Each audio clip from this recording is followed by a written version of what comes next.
Hello guys, this is Sonu Seni and welcome back to my YouTube channel Market Easier. So guys, today we will discuss another factor which will affect to the entire stock market in the world and world economies. So let's discuss. So आज हम बात करेंगे crude oil prices, crude oil, because this is the most important factor जो world के सभी market की GDP और stock market को डायरेक्ट अफेक्ट करता है। ये तो गाइज आप सभी जानते होंगे कि क्रूड ऑयल के ऊपर ही सारी दुनिया का ट्रांसपोर्टेशन टिका है, सारी दुनिया यानी वर्ल्ड इकोनॉमीज इसी के बेस पर चलती है, क्योंकि without crude oil it will be very difficult to survive for a company. They will not able to generate goods and production and transportation and all. So यहाँ पर भी crude oil price and Indian stock market में inverse relationship होता है, दोनों एक दूसरे के अपोजिट काम करेंगे।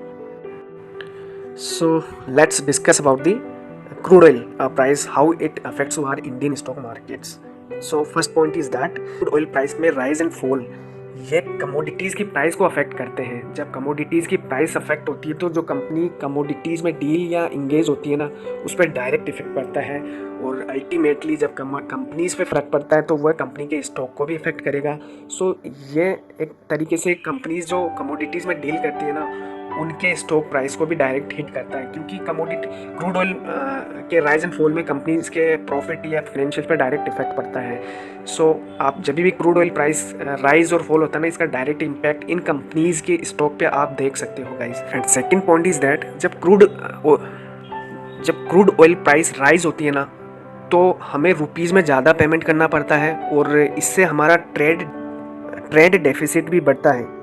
ओके, एंड ट्रेड डेफिसिट के बढ़ने से ये हमारे रुपीज़ को डेप्रिशिएट करता है।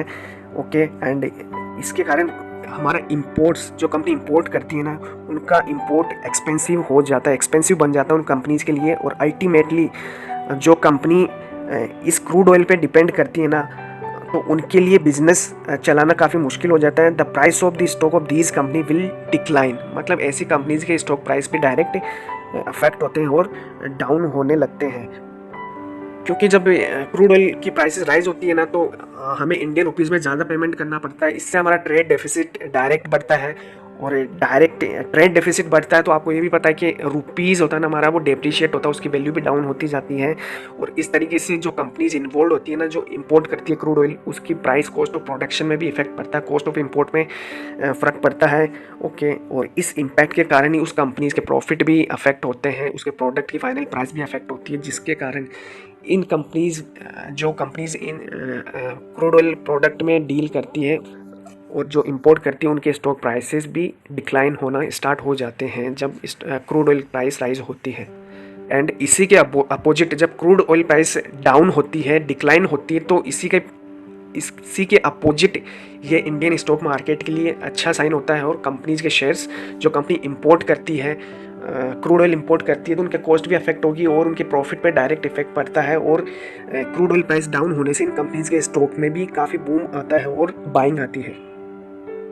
यहाँ हम कुछ कंपनीज या कुछ एग्जांपल ले सकते हैं, लाइक जो company tyres, lubricants, logistic, footwear products में डील करती है ना, ओके, और इन वह कंपनी ऑयल प्राइसेस पे ज़्यादा, क्रूड ऑयल प्राइस पे ज़्यादा डिपेंड होती है। So if the crude oil price rising ना, then it will directly affect of these companies profits, and if profit affects then it also lead to the stock market prices of these companies.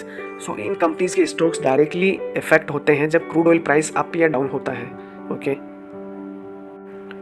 and another point is जब crude oil price rise होती है ना, तो India में जो companies होती है, FMCG companies होती है, जो प्रोडक्ट बनाती है, उसे एक one place to another place में उनको ट्रांसपोर्ट भी करना होता है, तो उनकी ट्रांसपोर्टेशन कॉस्ट भी काफ़ी बढ़ जाती है, जिसके कारण उनको अपनी फाइनल प्रोडक्ट की प्राइस भी राइज करनी पड़ती है, मतलब इंक्रीज करनी पड़ती है, जिसके कारण वो प्रोडक्ट काफ़ी एक्सपेंसिव भी बन जाता है। और ये स्टेप कंपनीज के प्रोडक्ट की डिमांड को डायरेक्ट अफेक्ट करता है, मतलब डिमांड कम हो जाती है, बिकॉज एक्सपेंसिव हो जाता है, उनको ज़्यादा कॉस्ट रखनी पड़ती है प्रोडक्ट की, और डिमांड कम हो जाती है, और डिमांड कम होने से कंपनी के प्रॉफिट पे डायरेक्ट इफेक्ट पड़ता है, और प्रॉफिट कम होगा तो आपको पता है कंपनीज के स्टॉक प्राइस भी डाउन होंगे।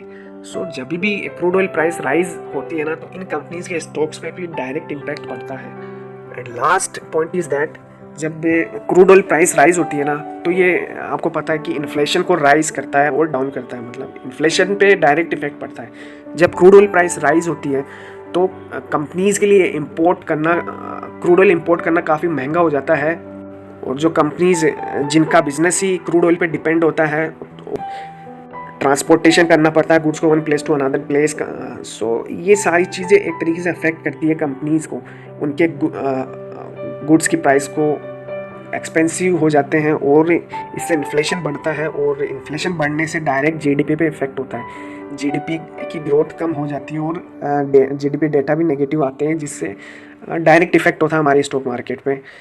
So guys, I hope you can correlate the price of the crude oil with the stock market. So these are some points which directly affect to the our stock market movement. Okay. So thank you guys for watching this video. Let's meet in another video. Thanks.